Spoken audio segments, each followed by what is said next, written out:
I looked at my dad's bank account and saw nearly $600 million in it. I thought to myself, this money is all mine now. I don't need you anymore. After my kind father-in-law passed away, I was still grieving when my husband came to me and casually dropped the news that he wanted a divorce. It turns out he was only showing his true colors after getting his hands on the $600 million inheritance from his father. He saw me as nothing more than an ATM, just waiting for Dad to pass away so he could live a lavish life without having to work. I had seen glimpses of his true nature before, but I never realized he was this awful. Before I knew it, I was clenching my fists, angry at myself for being fooled into this marriage. I could accept being deceived, but I couldn't stand him speaking badly about my kind father-in-law. Fine, I said, hand me those divorce papers. I snatched the papers from my husband, signed them quickly, and threw them back at him. All right, the rest is up to you, I told him. Yeah, leave it to me, he replied, smugly. He offered to send my belongings, and I walked past him, out of the living room, and left the house. I knew my husband would regret divorcing me. Sure enough, he called me later, panicking when I explained that the $600 million was just a fantasy. My name is Mary, I'm 45 years old, and I work in sales. My husband John is also 45, and he used to work in sales, but now stays at home. There's a story behind him becoming a homemaker, but to explain that, I should start with my first husband. This is my second marriage. My first husband died in a work accident 5 years ago, leaving me a widow. Between life insurance and severance pay, I received about $600,000.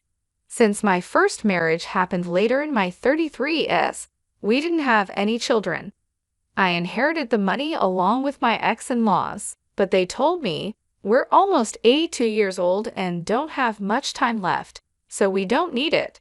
I couldn't accept that and decided to give the money to my ex-brother-in-law and his wife, who are living with my ex-in-laws. However, they also said, we don't need much since it was my brother's money. You should use it, so they only took a small portion of the money. In the end, after paying a significant amount in inheritance taxes, most of the money ended up with me. Combined with our savings and the fact that I had a job, I became fairly well off by the age of 41. But even with all that, sitting alone at home and looking at the numbers in my bank account, I felt empty. When I came home from work, no one was there, and no one ever would be.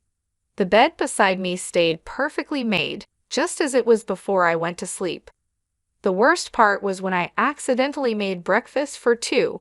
As I took a bite of the second piece of toast, I thought, this must be what it feels like to have a hole in your heart. I really wanted to take some time off, but I had to keep working, so I went back to my job with this emptiness inside me, constantly feeling a sense of void. I desperately wanted someone, anyone, to listen to me, and that someone turned out to be my current husband. When I told him about my husband passing away and how I had to take some time off because of it, he said, I'm sorry for any inconvenience. I quickly replied, No, it was no inconvenience at all. Besides, your husband was a lucky man to have someone who cared for him so much. I'm sure he was very happy. He then shared a bit about himself, saying, as for me, I'm terrible at relationships. Even when I do date someone, I get dumped quickly. I know it's because of my careless personality, but it seems hard to change who you are. My husband and I were business acquaintances before we got to know each other better. I knew he was a cheerful person, so when I visited his company, I ended up telling him everything. Normally, anyone would find such a dark and heavy story off-putting, but he listened quietly and then cheered me up with some light-hearted jokes. His words and smile seemed to fill a bit of the hole in my heart. He continued to listen to my stories, and we started meeting outside of work. One day, while we were talking, I accidentally dropped a receipt, and he jokingly said, Wow, my wallet is twice as thick with coins. You dropped a receipt, and we both laughed. I need to organize it, but it's such a hassle.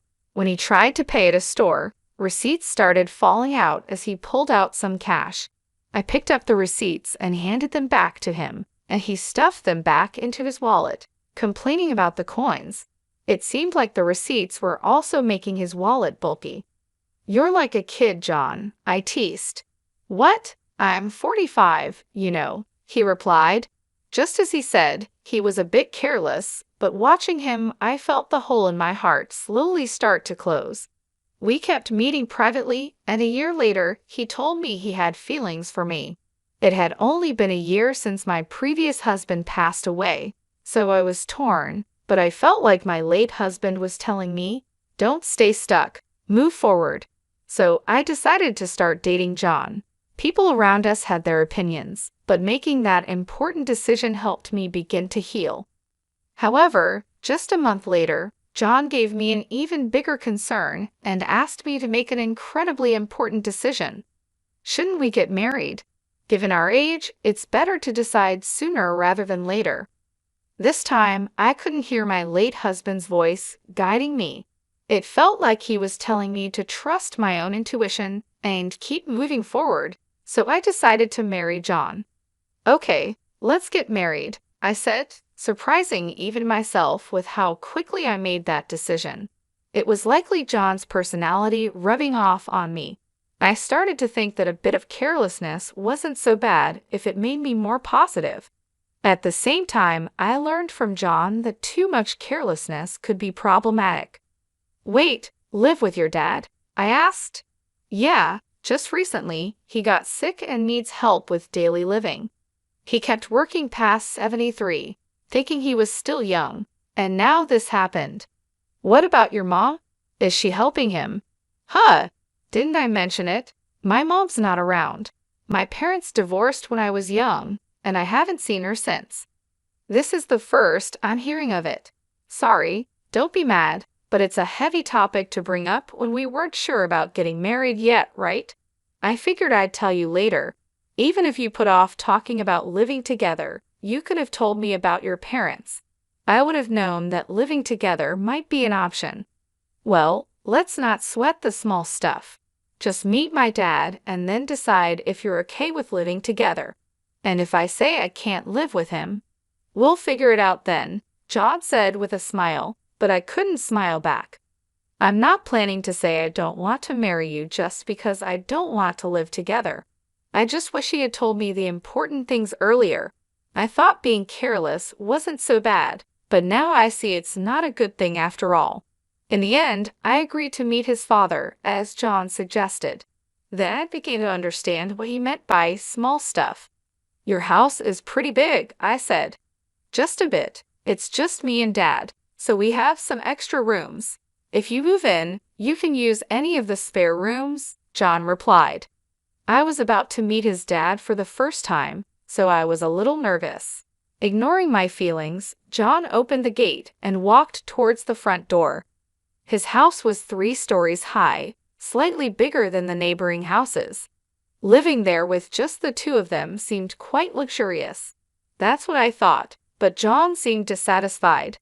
"Dad's so stingy. He should have built a bigger house," he muttered to himself. But I was too nervous about meeting his dad to confirm what he said. "Dad, I brought her. This is Mary," John said. "Nice to meet you," I said. "Sorry to greet you from bed. It's been hard to move lately," his dad replied. "Please don't strain yourself," I said. John's father propped himself up with John's help. He wasn't bedridden, and it seemed he could get up and walk slowly with a bit of help, so he could manage with some assistance. Despite his physical issues, his father seemed sharper than I expected. "So, Mary, you're in sales for office equipment. With the move to paperless offices, selling the hardware must be getting tougher, right?" his dad asked. "Yes, industry-wide, equipment sales have been declining for about 11 years, so everyone is focusing on new services or business expansion," I replied.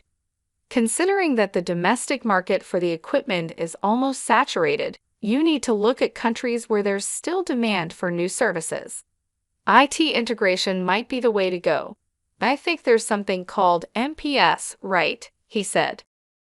I completely forgot I was talking to my future father-in-law. The conversation flowed so naturally into work talk that I switched to work mode. His father didn't push too hard on the marriage topic either. He was probably being considerate of my feelings. After just a few minutes of talking, I found myself respecting him. I started to understand why John called living together small stuff. He probably knew I wouldn't oppose living with his dad. About 30 minutes into our conversation, his father said, "My back's starting to hurt. Sorry to cut this short, Mary, but I need to rest. Please take care of John. He's quite a chatterbox." "Sure, I will," I replied. Is sure the right response. His father seemed to cut the conversation short to avoid burdening me. I wanted to talk more, but I didn't want to tire him out. Feeling a bit disappointed, I left with John. On the way back, John told me more about his dad.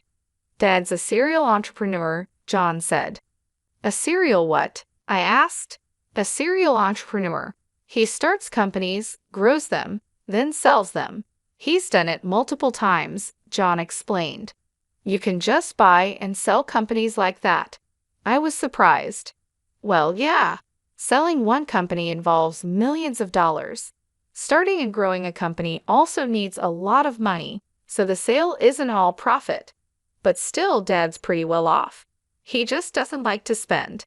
He could build a mansion that would make jaws drop, but he doesn't," John said. "Don't you know much about his work?" I asked. "He doesn't talk much about work or money. He never hired me for his companies or taught me how to make money. Living at home is the only way he spoils me. If he's got so much money, he could spoil me a little more, don't you think?" John replied. "Your dad probably has his reasons," I said. It seemed his father was quite an impressive person. It made sense that John might feel overshadowed by him. Given how incredible his father is, John probably got compared to him a lot, so it's understandable that he'd have some complaints. "By the way, why did your mom leave? Your dad seems so kind. It's hard to imagine their marriage not working out," I asked. "Mom spent a lot and wanted an easy life. After the divorce, people only came after Dad's money, so he decided never to marry again. He focused on work instead. With that much money, he could have spent a bit, don't you think?" John answered. "I don't believe in spending money just because you have it," I said. From what John told me, it seemed his mom relied on his father's money, so I couldn't agree with John on this point. But I think his words came from feeling inadequate compared to his father. Later, I talked with John about living with his father. His father currently relies on John for help and also gets assistance from a home helper when John is at work. I thought my husband and I would continue working while getting help from a home assistant to take care of my father-in-law. However, John surprised me with a different idea. "I want to quit my job and take care of Dad," John said. "What? Quit your job?" I was shocked. "Dad's such an incredible person, right? I feel like I haven't done anything for him all this time, so from now on, I want to support him without relying on a caregiver. I'll be like a homemaker," John explained. "I'll take care of the house too," John said. "Are you sure you won't regret quitting your job?" I asked. "I'd regret not doing anything for Dad more. I can go back to work after he's gone," he replied with a small smile. "That joke isn't funny," I said, feeling worried. I thought my husband might resent his father, but it turned out that wasn't the case.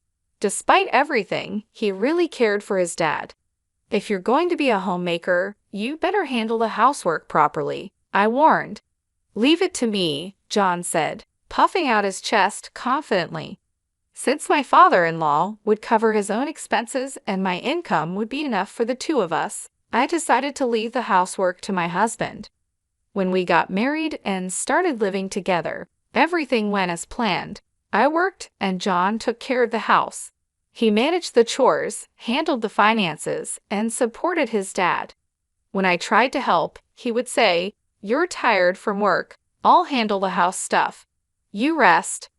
My father-in-law remained kind and shared many valuable stories with me. Our second marriage was going well. However, I noticed that my father-in-law would sometimes frown when he saw John doing housework. A month after we started living together, John began slacking off with the house chores. "You're sleeping on the couch again. You've been there all day, haven't you?" I asked. "No way. I went to the fridge when I was thirsty and to the bathroom too," John said, trying to defend himself. "That's not what I mean. What about dinner? Did you go grocery shopping?" I asked. "Dinner's ready. Don't worry," he replied. I glanced at the kitchen, but there was no sign of any cooking. All I saw was an empty container on the dining table. It was clear he had been lazy all day. From this, I realized what John meant by "dinner's ready." Perfect timing, the intercom rang, and John grabbed his wallet and headed to the door. I was too stunned to say anything. John had only handled the housework diligently for the first 3 weeks. After that, he gradually stopped doing anything, and I ended up cooking, cleaning, and doing the laundry. It's typical for someone with a careless personality to start strong and then quickly slack off. Caught up in the excitement of getting married, I hadn't foreseen this. My father-in-law, on the other hand, must have predicted it early on, which is why he frowned when he saw John doing housework. As my husband began to shirk his duties, my father-in-law started apologizing to me, saying, "That boy is so careless." "I'm really sorry, Mary. I hoped he'd become more responsible after getting married, but it seems he's just causing you trouble. If he becomes a burden, feel free to kick him out." "I wouldn't do that. Really, it's okay." "I'm sorry. I've tried to correct him, but he's just, well, you know." "It's okay. But he isn't neglecting to help you, right?" I asked.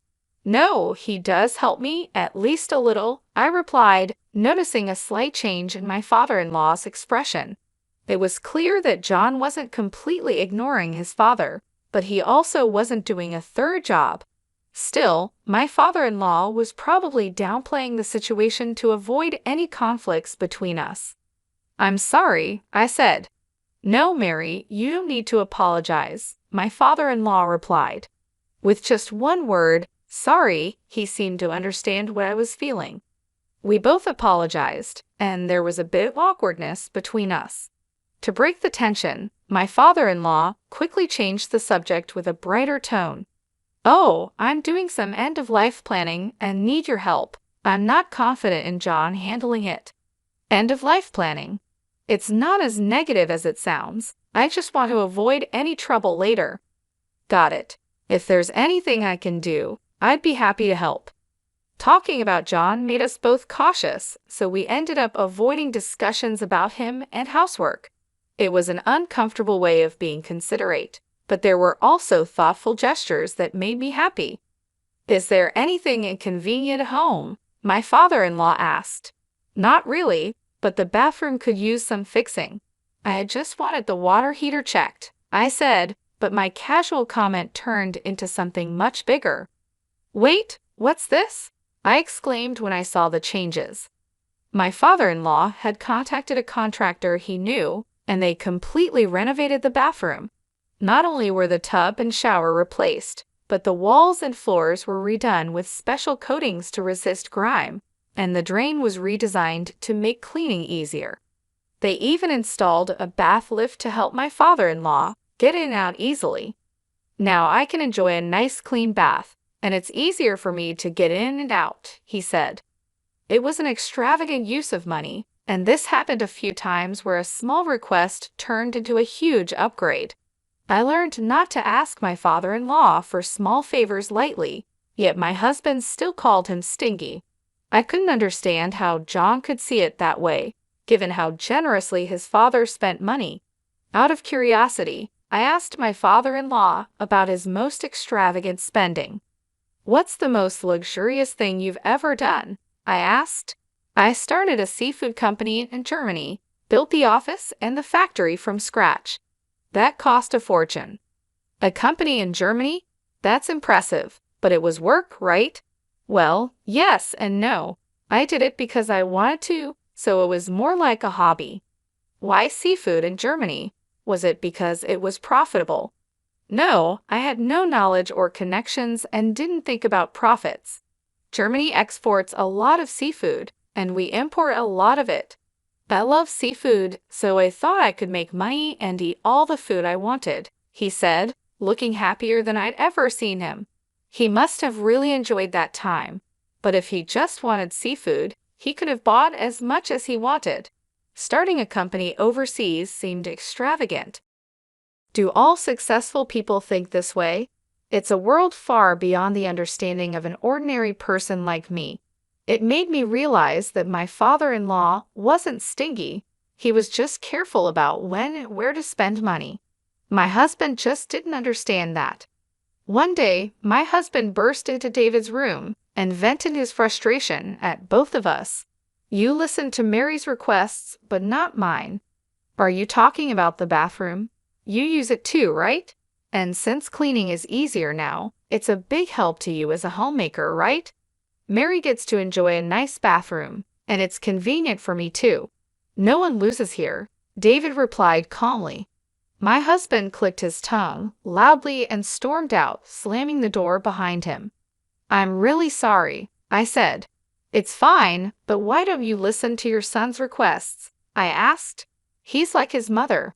When he has money, he spends it without thinking. Even with a lot of money, you need to understand its value and how to use it wisely. I've tried teaching him that many times, but he's still the same, David said, his expression turning somber. Since that day, my husband had become even more neglectful. Not only did he stop doing anything around the house, but he started causing unnecessary trouble. Whose motorcycle is that outside? Did you buy it?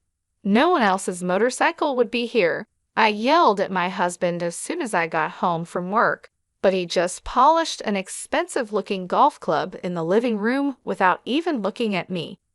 My husband had stopped doing housework and started buying whatever he wanted. I wouldn't complain if he was spending his own money, but he was using my bank account without permission. You get your requests granted by Dad. Let me have a bit of luxury too, he said, trying to justify his actions. He had been diligent as a homemaker at first, and I hadn't seen this lazy side of him before we got married. It seemed he had been hiding his true self before marriage. I was completely fooled.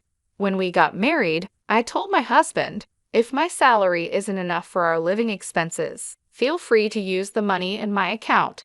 I took back my bank book so he couldn't use the money without my permission. When I checked it, I saw he had spent around $50,000 in just 3 weeks. It was an expensive lesson that I couldn't trust him. Naturally, I thought about divorcing him, but I didn't want to leave my father-in-law in his care, so I erased divorce from my list of options. My husband seemed to sense that I wouldn't divorce him and became even more arrogant. Hey, can't you come home earlier? I've been waiting for dinner all this time, he complained, treating the living room sofa like his personal nest and hardly moving from there. Of course, he did no housework at all. What does being a homemaker mean? I was starting to lose my understanding of it. He had said he didn't want to rely on a home assistant and wanted to be a good son, but he ended up hiring a caregiver again. Honestly, this made me feel better knowing my father-in-law wasn't left to my lazy husband.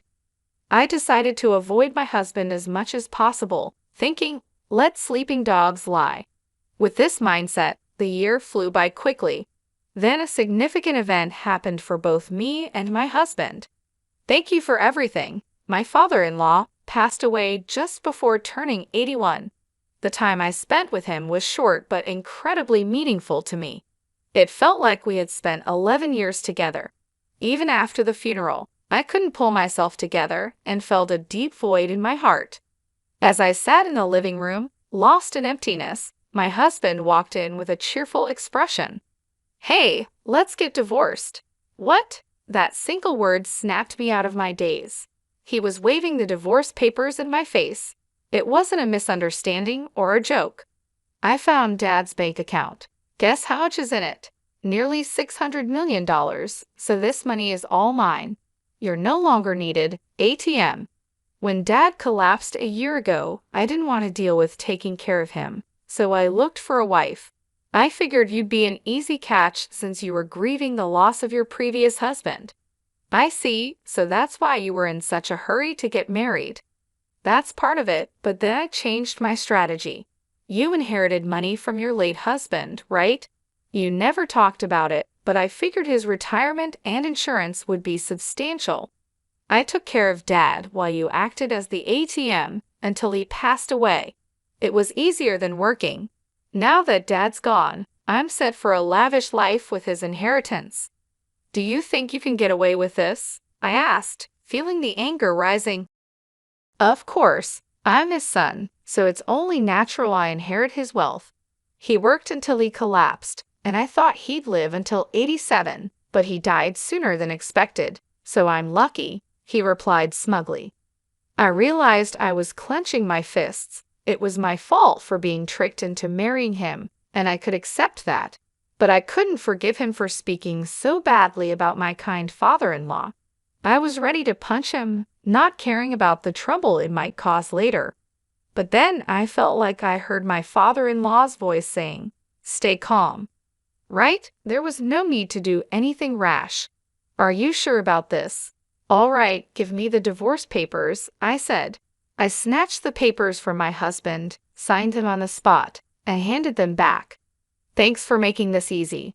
I'll file these tomorrow. You can take all our savings. I've got $600 million, so take as much of that petty cash as you want, he said, clearly gloating. Okay then. Yeah, leave it to me. I'll file the papers and send you your stuff if you want, I replied, walking past him and out of the house. As I left, my anger started to fade, and I felt a wave of laughter rising. My husband would soon regret divorcing me. That $600 million was just a pipe dream. A few days later, while staying at a hotel and looking for a new place to live, my ex-husband called. Hey, what the hell did you do? He yelled. I instinctively pulled the phone away from my ear as he started shouting. He seemed confused, so I needed to explain what was happening. I can guess what happened, but why don't you tell me? I asked calmly. When I tried to withdraw money from Dad's account, they said this money can't be withdrawn. What's going on? There should be $600 million in there, he said, his voice full of frustration. Looks like you didn't know. Since your dad didn't spoil you, you never took an interest in his affairs, right? And he never discussed his work with you, I explained. Stop with the riddles. There's money, right? He demanded. Yes, there's $600 million, but it's collateral, so you can't touch it, I replied. Collateral? He asked, his voice shaking. That's right. The money is in the account, but it's untouchable, like a pie in the sky. Also, that money is about to be used to pay off debts, so it'll be gone soon, I explained. You're kidding. There's $600 million, and I can't use any of it. His voice grew quieter as he started to panic. I knew about the $600 million being collateral because I knew about the $600 million being used as collateral because I helped with my father-in-law's end-of-life planning. He had asked me to handle things if anything happened to him. Since he passed away, I was going to use the $600 million to settle his debts. But since my ex suddenly demanded a divorce, I left the paperwork to him, telling him to take care of the rest. What did Dad do with the $600 million? My ex asked. He used it for something he loved, I replied. What does that mean? He asked, confused. At over 72, Dad decided his next job would be his last and used his savings for something he enjoyed, that seafood processing and distribution company in Germany he always talked about. He trusted the management to locals and planned to enjoy his retirement here, but it was a huge failure, and he lost almost everything. When he told me about it, he laughed, saying it was only natural since he did it without any real knowledge. He had no regrets about where he spent his money. To start that company, he borrowed $600 million, using his savings as collateral. But it turned into debt, so he planned to repay it with another job. It seemed impossible, but he didn't think so. Even with the debt, he kept enough money for his retirement. In today's world, where many struggle in retirement, it's impressive. However, while sorting out the Germany company, his health declined. When that happened, he renegotiated his repayment plan with the bank. Given his long history of high-value transactions, they trusted him. He told them, "If I can't work anymore, take the collateral." They agreed to a 2-year grace period, after which the debt would be paid off with the collateral if he couldn't work. That year is up, and it's time to settle the debt. So this $600 million is debt repayment money, and will soon be zero. My ex asked, his voice filled with shock. Exactly. Didn't you find another bank account? There should be one for living expenses. Yeah, I found one with $80,000 in it. That's money you can use freely. It's your inheritance. $600 million turned into $80,000. Why didn't he prepare more for his retirement? My ex wondered, clearly surprised. I was surprised by the $80,000 too, but knowing him, he probably planned to add more if needed. He seemed capable of anything. And it looks like you haven't checked the will yet. Will?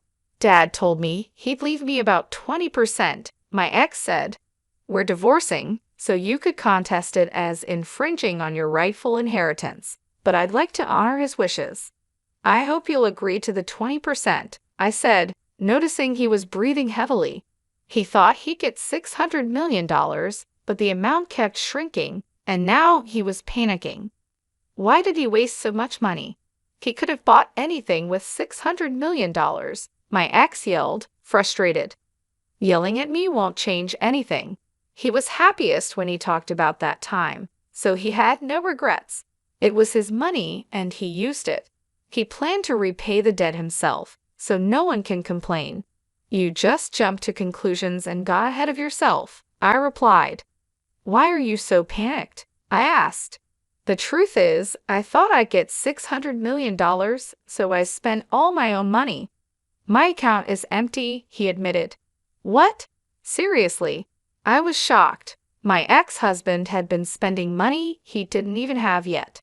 Now that we were divorced, he couldn't rely on my savings anymore, and he was currently unemployed.